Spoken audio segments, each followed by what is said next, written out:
우리 하나님의 말씀은 신약성경 누가복음 17장 말씀 같이 보시겠습니다. 누가복음 17장 11절부터 19절까지 제가 봉독하겠습니다.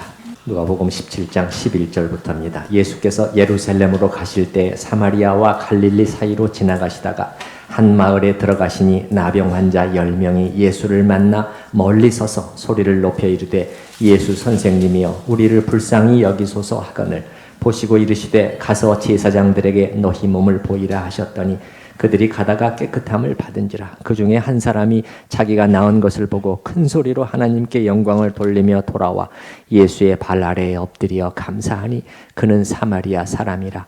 예수께서 대답하여 이르시되 10사람이 다 깨끗함을 받지 아니하였느냐? 그 9은 어디 있느냐? 이 이방인 외에는 하나님께 영광을 돌리러 돌아온 자가 없느냐 하시고 다 같이 그에게 이르시되 일어나 가라 내 믿음이 너를 구원하였느니라 하시더라. 아멘. 우리가 지금 주일에 고린도후서 말씀을 같이 계속 상고하고 있는데 여기 이제 설교는 앞으로 한 2번 정도 더 남아 있습니다. 오늘은 재직회도 있고 해서 약간 짧은 내용으로 제가 다른 본문으로 오늘 이렇게 잡았습니다. 오늘 본문의 내용은 여러분이 잘 아시는 것처럼 고침을 받은 10명의 나병 환자 중에서 한 명만이 돌아와 예수님께 감사했다. 이제 간단하게 설명하면 그런 내용입니다만은 사실은 그보다 제가 볼 때는 훨씬 더 어떤 깊은 메시지를 담고 있다고 생각을 해요. 여러분 맨 뒤에 19절 말씀을 다시 한번 보시면요. 예수님께서 그에게 이르시되 일어나 가라. 축복의 말씀을 주시거든요. 내 믿음이 너의 믿음이 너를 구원하였느니라 하시더라. 이렇게 하시잖아요. 그러면은 이 구원은 무슨 구원인가? 나병으로부터 고쳐진 그 구원도 구원이라고도 해요. 근데 예수님께서 이 사람에게 특별히 그 말씀을 하셨단 말이에요. 다른 사람들에게 주신 것이 아니라 너의 믿음이 너를 구원하였다. 그 사람에게 임한 어떤 진정한 구원의 사건을 우리에게 말해주고 있는 것인데, 그래서 학자들은 이 구원은 나머지 9명도 육체적으로는 치료를 받았어요. 육체적으로는 치료를 받았습니다. 그러나 그들은 돌아오지 않았습니다. 그럼 무슨 말이냐? 그들이 육체적으로 치료를 받은 이것이 그들을 예수님께로, 그들을 믿음으로 구원으로 이끌지는 못했다는 것이에요. 이것만 봐도 우리가 알 수 있는 것이 많은 그 불신자들 중에서 전도를 하다 보면 말이죠. 정말 내 앞에 기적이 있습니까? 내가 막 기적을 한번 보면 나 믿을지도 몰라요. 오늘 9명 기적 봤어요. 이보다 더 큰 기적이 어디 있습니까? 평생 고통하던 이 피부병이 깨끗하게 나았는데 이보다 더 큰 기적이 어디 있겠어요? 그러나 그들은 그 기적이 그들을 예수님께로 믿음으로 구원으로 이끌지 못했다는 것이에요. 그래서 여러분 19절에 여기 보게 되면 내 믿음이 너를 구원하였느니라. 이것은 신약성경이 자주 쓰는 표현이 아니에요. 정말 어떤 한 사람의 삶에 있어서 획기적인 근본적인 이 방향의 완전한 전환, 그러한 진정한 구원이 임했을 때 쓰는 표현이란 말이에요. 그게 대표적인 것이 그 혈루증 여인이랄지 혹은 예수님의 발에 그 향유를 부은 여인의 경우, 그 쓰는 그러한 용어인 것이죠. 저는 오늘 본문 말씀을 쭉 살펴보면서 그러면 이 진정한 구원 속에 어떤 변화가 일어난 것인가? 저는 무엇보다도 이걸 봤습니다. 뭐가? 이 사람의 마음 속에 무게중심이 자기에게서 하나님께로 옮겨가는 그러한 진정한 변화가 임했구나. 그리고 그에게는 참 그것으로 인해서 제가 나중에 다시 말씀드리겠습니다만 그 마음 속에 하나님으로부터 오는 그러한 기쁨이 있었겠구나 하는 것을 제가 이제 볼 수가 있었어요. 자, 우리 말씀을 처음부터 잠깐 보시면서 일어났던 사건들을 좀 한번 보시도록 하십시다. 12절에 보게 되면 나병 환자 10명이 나온, 나병이라는 것은 오늘날 그대로 하게 되면 우리가 한센병이라고 보통 그렇게 말하는 것인데, 성경의 나병이라는 단어는 항상 한센병을 가리키는 것으로 보이지는 않아요. 한센병 환자를 포함해서 그 전염성이 있는 모든 피부병을 성경은 나병으로 표현하고 있습니다. 그러면 오늘 나오는 이 10명의 경우는 어떤 경우냐? 정확히는 잘 몰라요. 정확히는 잘 모르지만은 이제 13절에 뒤에 보게 되면은 예수 선생님이여 우리를 불쌍히 여겨주세요 라고 이렇게 그 탄원하는 것을 보면, 간절히 탄원하는 것을 보면은 이 병으로 인해서, 이 피부병으로 인해서 많은 고통을 받고 있다는 것을 알 수가 있어요. 그래서 이것이 그 어쨌든 심한 피부병이거나 아니면 진짜 문둥병이었을 수가 있어요. 그런데 여기 여러분 보시게 되면은 12절 맨 뒤에 보시게 되면은 멀리 서서 이렇게 되오잖아요. 왜 멀리 서야 됐을까요? 멀리 가까이 오고 싶었지만 못 왔다는 거예요. 왜 그렇죠? 나병이라는 병은 성경 레위기나 민수기에 보시게 되면 격리하도록 그렇게 되어 있어요. 그래서 아마 자기들끼리 10명이 어울려 다녔는지도 모르겠습니다. 서로 외로운 사람들끼리 위로도 하고 또 뭐 좋은 정보도 있으면 주고받기도 하고 그렇게 하려고 했을지도 모르겠어요. 자, 그런데 13절에 그들은 소리를 높여서 멀리 있었지만은 마음은 간절했습니다. 그런데 이제 예수님께서 14절에 뭐라고 대답하시는가를 한번 보셔요. 14절 말씀 우리 같이 읽어보십시다. 보시고 이르시되 가서 제사장들에게 너희 몸을 보이라 하셨더니 그들이 가다가 깨끗함을 받은지라. 이게 사실 순서가 거꾸로 돼 있어요. 여러분, 제사장들한테 보인다는 것은 율법을 준수하는 것이에요. 그러면 율법의 순서에는 어떻게 되어 있느냐? 이 피부병, 나병이 나아야 돼요. 그럼 본인이 보고 나았단 말이에요. 그러면 제사장한테 가서 확정 판결을 받는 거예요. 세 번째는 정결 예식을 행해야 됩니다. 그리고 나서 이제 가족에게로 진영으로 다시 들어올 수가 있는 것이에요. 근데 오늘은 순서가 반대로 됐어요. 순서가 먼저 나와서 제사장에게 가야 되는데 아직 아무런 일도 일어나지 않았는데, 아직 병이 낫지가 않았는데, 아직 피부병이 그대로인데 예수님은 제사장한테 가라는 거예요. 가라는 거예요. 예수님께서 왜 이렇게 하셨을까 저는 생각을 해봅니다. 그들이 우선 예수님의 말씀에 순종하는 것도 보고자 하셨을 거고요. 예수님은 뭘 알고 계셨어요? 이 사람들이 가다가 상당한 거리를 갔을 거예요. 상당한 거리, 단순히 몇 시간 거리였던 것 같지는 않아요. 상당한 길을 가다가 분명히 치료를 받을 텐데 그들이 어떻게 하는가?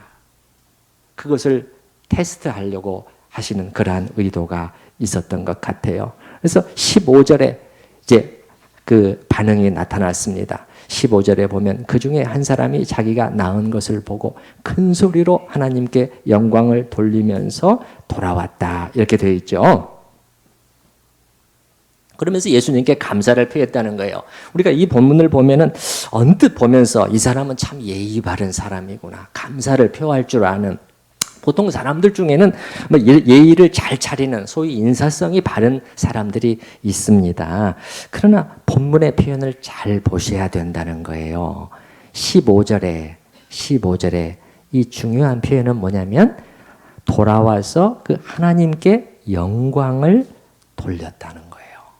이게 중요한 거예요. 그래서 제가 아까 말씀드린 거잖아요. 단순히 예의를 차리는 것이 아니라 그의 마음의 어떤 그의 삶의 중심 안에서 그 비밀하지만은 그 안에서 큰 대전환이 생겨버렸단 말이에요.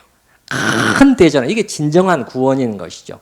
진정한 구원인 거죠. 구원이라는 것은 자기 중심의 삶으로부터 하나님 중심으로 삶으로 옮겨가는 것이 구원 아니겠습니까? 자기 중심이라는 것은 뭐예요? 이기주의를 말하는 것이죠. 1차적으로는 하나님을 향해서 철저히 우리는 자기 중심적이에요. 철저히. 나머지 9명이 조금 이따 보겠지만 그런 모습을 여전히 보여주고 있어요. 하나님을 향해서 우리 중심적이고 그 다음에 또 우리의 이웃을 향해서 자기 중심적이에요. 그래서 예수님께서 두 가지 큰 계명을 주시면서 마음을 다해서 하나님을 사랑하라, 이웃을 다해 내 이웃을 내 몸처럼 사랑하라. 이게 이제 구원 속에서 나타나는 변화인 것이죠. 이 사람에게 그 안에 큰 이 대전환이 일어났다는 것이죠. 그래서 이 사실 병고침을 받았는데 얼른 가고 싶은 곳은 어디겠어요? 빨리 제사장에게 보이고 확정 판결을 받고 얼른 정결 예식을 마치고 가족의 품으로 돌아가고 싶었지 않겠어요? 그렇죠? 그건 다 우리가 우리가 그 자리에 있어도 얼마나 그 감동적인 순간인데요. 그렇게 달려가고 싶었는데 다 달려가 버렸어요. 근데 이 사람의 마음속에 누구를 생각했냐? 하나님을 그 순간에 생각했다는 거예요. 이게 쉬운 일이 아니라는 것입니다.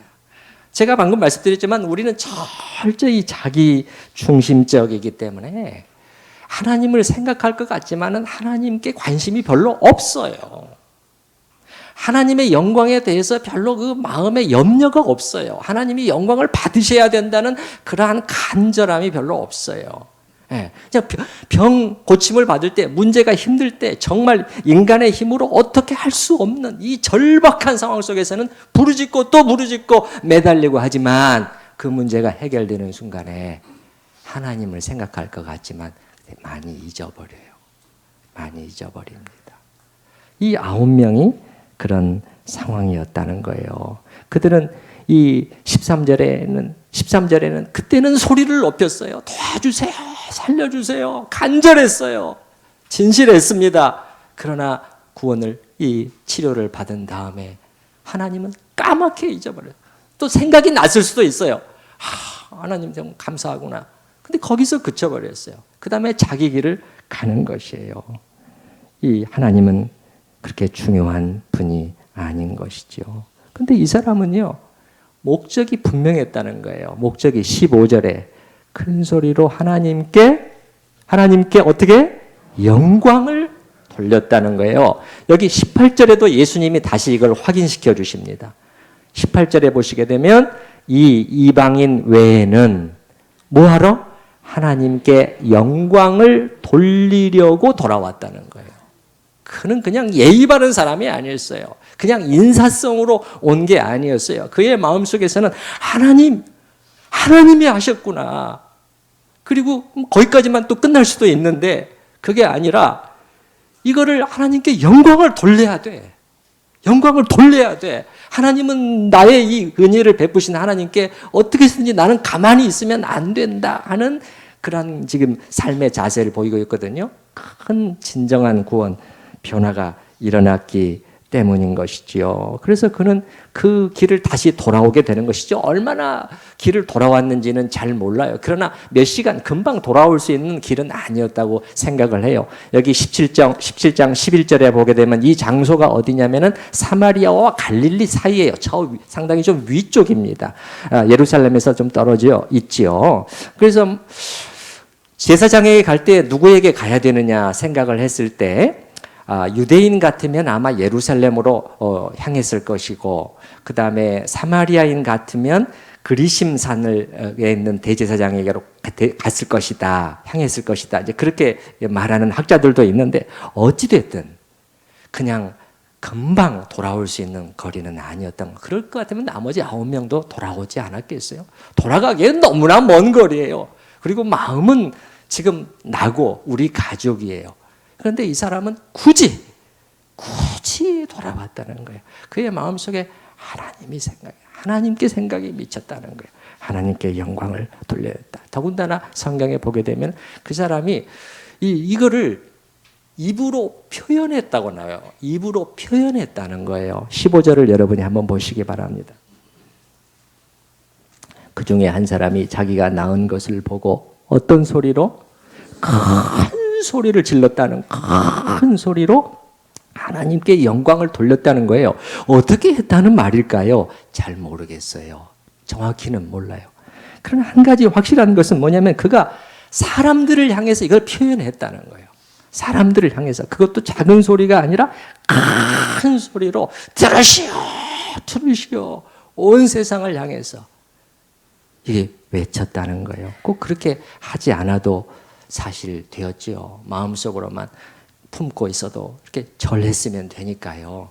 예, 그런데 또 사람들의 반응도 그 신경이 안 쓰이는 것이 아니었어요. 그러나 그는 큰 소리로 사람들이 듣도록 하나님을 향해서 자기의 감사와 영광을 표현을 했다는 것이지요.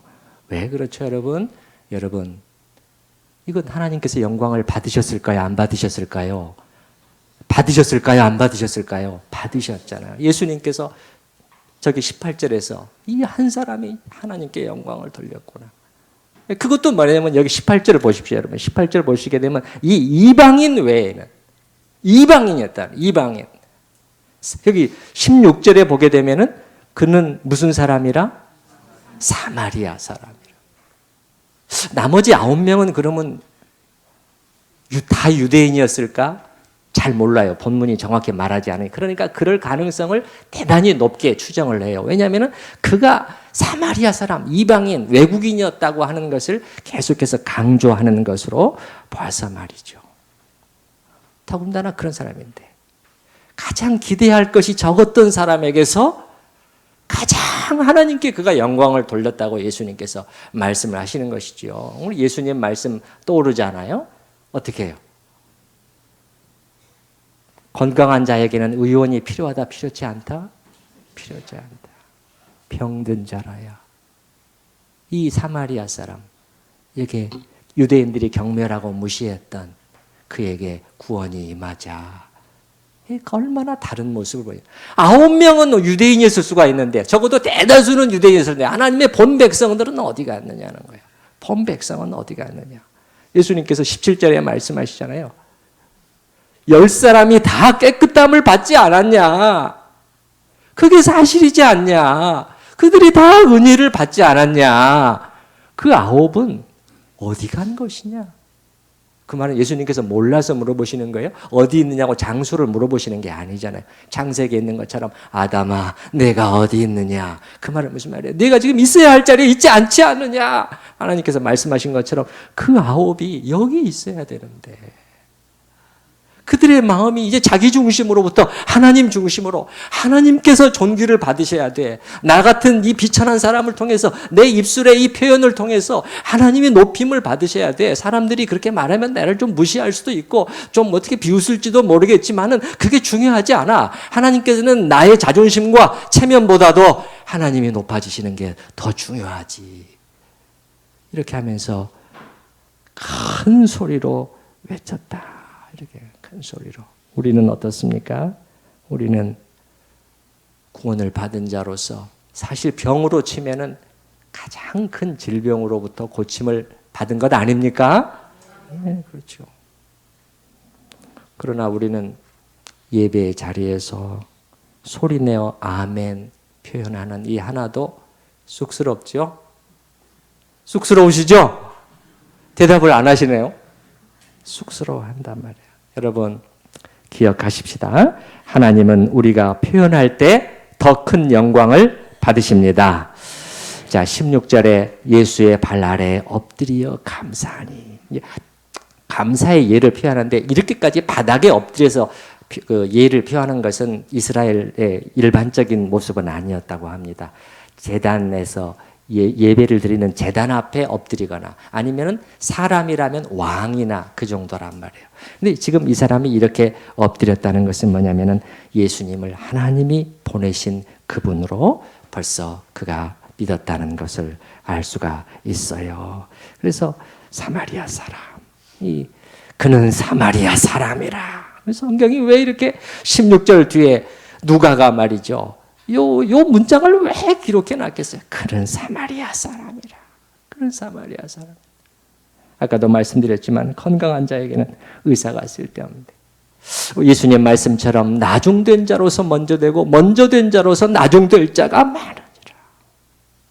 자, 변방에 있었지만 하나님은 그런 사람들을 예수님은 늘 부르셨잖아요. 그래서 세리와 너희는 믿지 않았을 때 세리와 창기는 믿었지 않느냐. 세리와 창기 다 무시하고 판단하고 죄인들이다. 저것들 안에 무슨 은혜. 예수님께서 이거 누구한테 하신 말씀이에요? 대제사장들과 장로들에게 하신 말씀이에요. 무슨 말씀? 요한이 너희에게 와서 의의 도를 가르쳤는데 회개하라고 가르쳤는데 너희는 믿지 아니하였으되 세리와 창기들은 믿었으며 너희는 이것을 보고도 종시 뉘우쳐 믿지 아니하였도다. 나중된 자들이 먼저 될 수가 있습니다. 우리가 내가 그냥 3대가 우리 집은 예수 믿는 가정이고 어떻게 그런 거 자랑할 때가 아닙니다. 내가 중요해요. 이제 막 믿은 분이 평생을 주님 사랑하면서 새로운 헌신으로 여기 사마리아 사람처럼 이분이 얼마나 달라졌겠어요. 정말 그의 삶은 각도가 달라졌을 거예요. 성경은 늘 이런 뒤바뀜, 역전에 대해서 우리에게 말씀하고 있는 것이죠.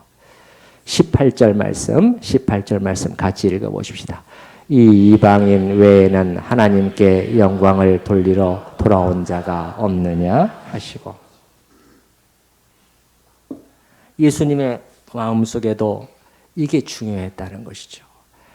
인간의 본분은 자기 중심이 아니라 죄의 본질이 바로 하나님 중심이 되어야 되는데 자기 중심으로 떨어져 나가버린 거예요.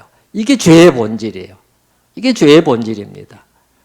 그래서 하나님께 영광을, 이 이방인 외에는 하나님을 생각한 자가, 하나님께 관심을 가진 자가, 하나님께 영광을 표현하고 싶은 자가 그렇게 한 명도 없느냐? 개탄이죠, 개탄. 뭐죠? 뭐에 대한 개탄이에요? 하나님을 향한 인간의 이기성을 개탄하시는 거예요. 그 속에 있는 것들을 보시는 거죠. 그렇게 큰 고침을 받았는데 그 순간에 하나님을 잊어버리는구나. 너희는 너희와 너희 가족이 전부구나. 하나님은 어디 가버렸느냐. 이렇게 되는 것이죠. 돌아온 자가 인간의 이기성이죠. 자기 중심성에 안타까워 하시는 것이죠. 그래서 19절에 그에게 이르시되 일어나 가라. 내 믿음이 너를 구원하였느니라. 그의 믿음이 있었다는 거예요. 나머지 9명에게서는 보이지 않는 참된 믿음이 있었고 그것이 너를 구원으로 이끌었느니라. 이렇게 말씀을 하시는 것이죠. 제가 아까 말씀을 드렸습니다마는 예수님 앞을 떠나서 간 이 사람의 마음 속에는 그 이후로 저는 작지 않은 기쁨이 있었을 것이라고 봅니다. 왜? 물론 피부병 치료받은 이것도 감격스럽고 놀라운 것이었지만 오늘 우리가 봤잖아요. 단순히 그것이 아니었어요. 그것이 아니었어요. 굳이 그 먼 길을 돌아온 여러분 9명은 여전히 자기 중심성에 있었다는 것을 우리가 알 수 있죠. 자기가 중한 병으로 고침을 받은 그것이 중요하고 어떻게 보면 그것이 전부였다는 거예요. 하나님은 늘 나를 도우시는 그러한 보조자에 불과해요. 그러나 이 사람은 그게 아니었다는 거예요. 자기 중심에서 하나님 중심으로 이 일을 통해서 나라는 비천한 사람을 통해서 나의 입술을 통해서 나의 엎드림을 통해서 다 봤지 않겠어요. 사람들이 다 본 것이죠. 이 사람이 한 것을 사람들이 봤단 말이에요. 그래서 성경에 기록해 놓은 것이죠. 여러분 길을 쓰고 사실 돌아온 거예요. 10명이 가고 있었잖아요. 그러니까 고쳐졌는데 한 명이 돌아가겠다는 거예요. 나머지 9명이 어떻게 반응했을까요? 뭐? 돌아가겠다고? 이렇게 묻지 않았겠어요. 어처구니 없다는 듯이 비웃기도 하고. 그러나 그의 관점이 달라진 것이죠. 나의 중심이 아니라 하나님 중심으로 그 자리로 돌아갔기 때문에 저는 그의 마음속에 기쁨이 시작되었다고 보는 것이에요. 여러분 왜 그러냐? 우리는 하나님이 지으신 인간은 존재이기 때문에 하나님과의 관계 속에서만 진정한 행복과 기쁨을 누릴 수 있도록 하나님이 창조하신 겁니다. 아시겠나요? 다른 것 기쁨들이 있어요. 기쁨이 아니라는 것 아닙니다. 그것도 잠시 기쁘게는 해줘요. 그러나 껍데기들이란 말이죠. 제가 일주일에 유일하게 소파에 누워가지고 리모컨을 한번 이렇게 해보는 날은 주일 저녁입니다. 그 전에는 다른 날은 그런 일이 없는데 이제 주일에 스트레스를 많이 좀 더 스트레스를 하면 죄송합니다. 좀 죄송한데 아무튼 좀 이제 그 하루를 보내고 이렇게 모처럼 이렇게 TV 화면을 돌려보고 뭐 여기저기 돌려보지만 금방 아니냐. 무슨 얘기들이야 저거. 무슨 얘기들.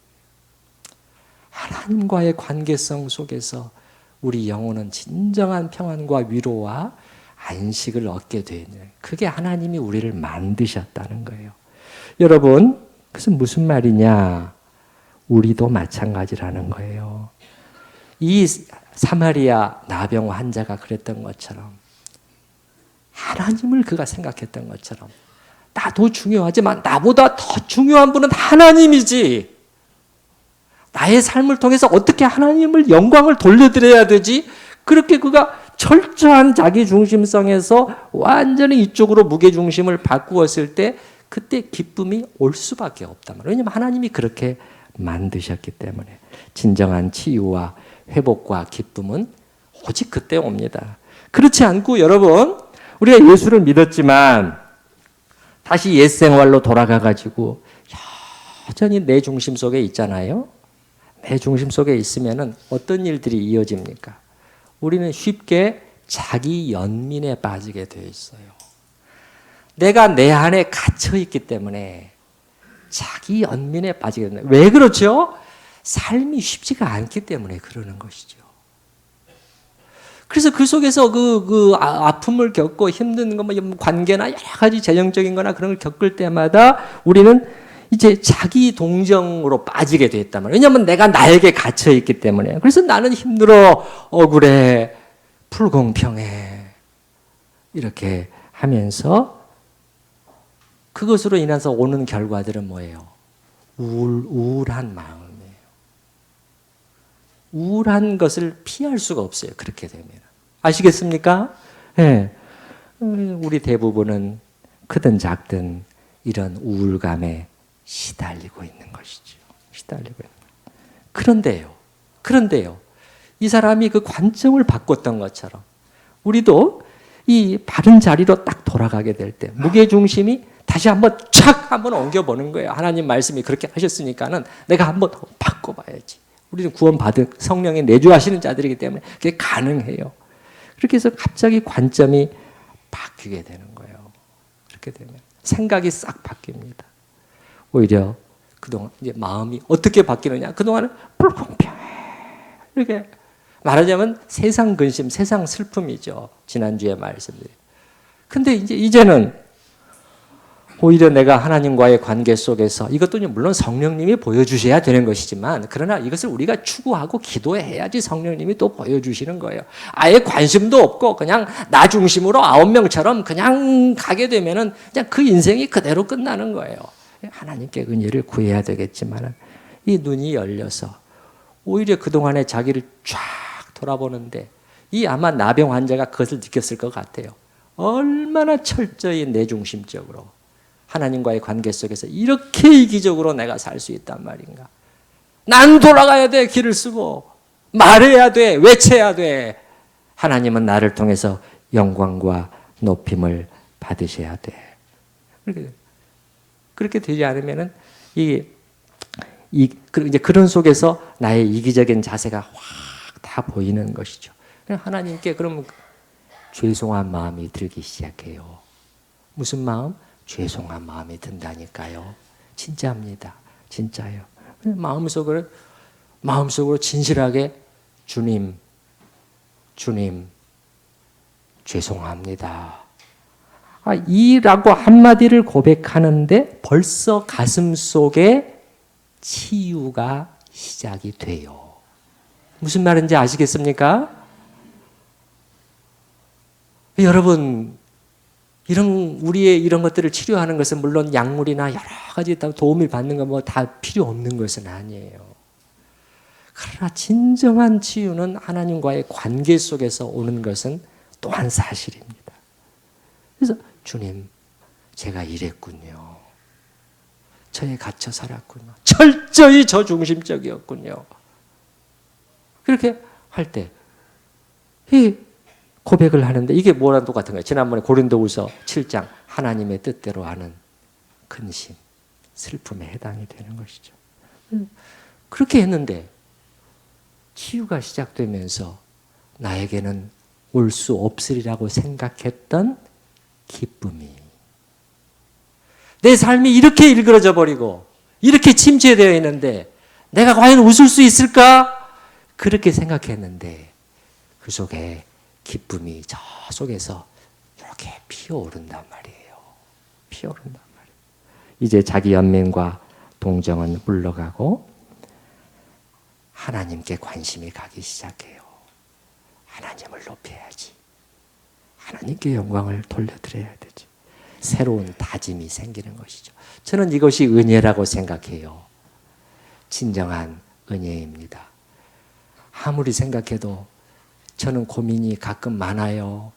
우리 성도님들 삶의 현장 속에서 많은 그 힘든 시간들을 보내고 주일날 오셨는데 내가 여러분 좀 격려도 많이 해드려야 되는데, 네, 격려도 해드려야 되는데, 위로도 해드려야 되는데, 그런데 저는 하나님의 말씀과 저의 경험을 통해서 진정한 위로가 어디서 오는 것이냐 하는 것을 너무도 알고 있거든요. 그래서 그냥 우쭈쭈 한다고 해서 되는 게 아니에요. 우쭈쭈 잘하고 있어 괜찮아. 그거는요 아편 주사와도 같은 것이에요. 나중에는요 그 아편 주사 맞아도 듣지도 않아요. 듣지도 않습니다. 우리가 주일날 올 때는 그것을 기대해서는 안 돼요. 그게 아니라 이 나병 환자처럼 주님 제가 이렇게 저에 갇혀서라고 관점을 바꿉니다. 여러분 이상하게 말이죠. 이 하나님을 높일 때 우리 자신이 살아나요. 진정으로 높일 때를 말씀을 드리는 것이죠. 나 맡은 본분은 구주를 높이고. 찰스 웨슬리가 쓴 아름다운 시예요. 요한 웨슬리의 동생이죠. 나 맡은 본분은 구주를 높이고 그 다음에 문영혼 구원 얻도록 잘 인도합니다. 이러한 진정한 은혜를 사모하고 또한 그러한 은혜를 실제로 맛보는 우리 성도님들 되시기를 바랍니다. 우리가 이 시간 들은 말씀을 생각을 하면서 하나님 앞에 또 기도, 자신을 돌아보면서 하나님 진정한 은혜를 사모합니다. 기도하십시다.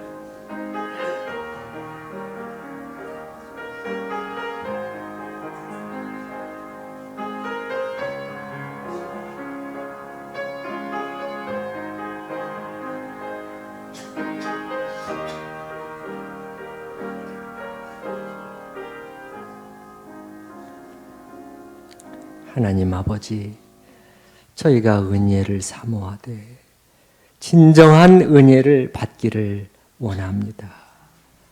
주님, 겉으로의 위로, 어정쩡한 격려가 아니라 이 한 사람, 되돌아왔던 이 이방인에게 일어났던 것처럼 이제 관심이 비로소 자기에게서 하나님께로 옮겨가는, 우리 하나님이 어떻게 되셨지?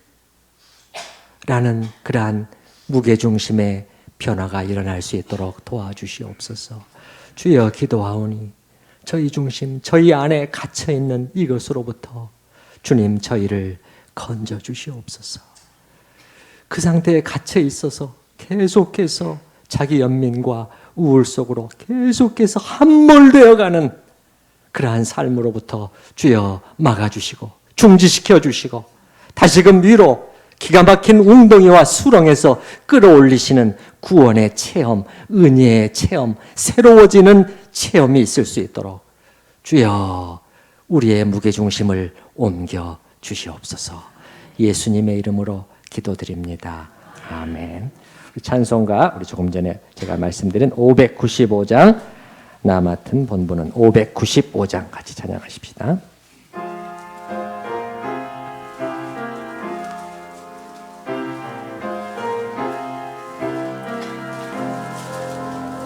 나 맡은 본분은 구주를 높이고 영원 구원 얻도록 잘 인도함이라. 부르심 받